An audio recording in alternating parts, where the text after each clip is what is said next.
Assalamualaikum warahmatullahi wabarakatuh. Perkenalkan, nama saya Kelsey Anaderli dari UPBJJ Pekanbaru, Prodi Ilmu Administrasi Negara, mata kuliah Logika. Kali ini saya akan menjawab tugas 1 tentang term dan berpikir sesat. Term merupakan suatu himpunan cerita, ada pengertiannya dan ada himpunannya, dan tidak mungkin ada term tanpa pengertian dan himpunan. Walaupun kosong, tetap sebagai suatu himpunan, yaitu himpunan kosong. 1. Term singular. Dengan tegas menunjukkan satu individu, barang atau golongan tertentu yang spesifik. Misalnya Presiden Indonesia, orang itu, kelompok itu, desa itu, dan sebagainya. Yang kedua, ada term partikular menunjukkan hanya sebagian saja dari keseluruhan luasnya. Artinya term jenis ini menunjukkan lebih dari satu, akan tetapi tidak semua bawahannya. Contohnya beberapa pegawai, 4 orang siswa, dan banyak lagi. 3. Term universal menunjukkan seluruh lingkungan beserta bawahannya masing-masing tanpa terkecuali. Misalnya semua orang, setiap warga, dan sebagainya.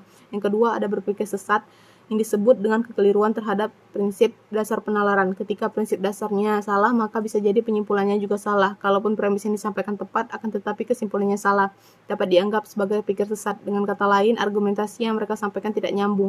Tujuan dari pikir sesat ini adalah tipu muslihat, propaganda, atau saran mempengaruhi orang lain.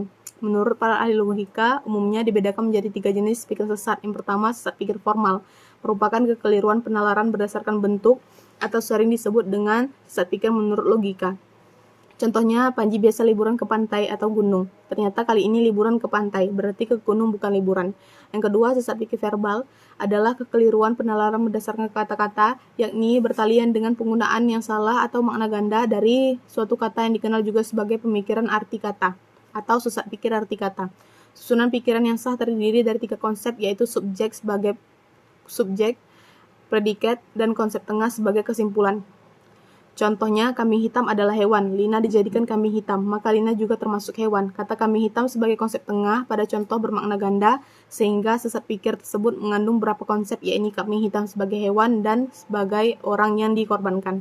3. Ada sesat pikir material, adalah kekeliruan penalaran berdasarkan isi, yaitu menyangkut kenyataan-kenyataan yang sengaja atau tidak disengaja disesatkan. Contohnya, banyak di antara berpenampilan tertutup dan terlihat islami itu sebagai teroris. Kemudian menyimpulkan orang Islam yang terlihat islami adalah teroris. Perumusan yang luas dari bahan yang jauh melampaui lingkupan bahan pembuktiannya.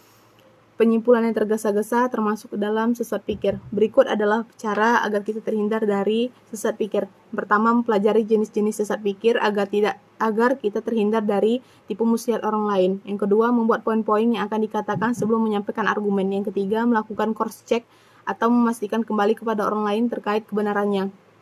Logika valensi berbahaya bagi kita karena bisa saja kita terjebak sehingga kita menyesatkan orang lain dalam keputusan yang salah.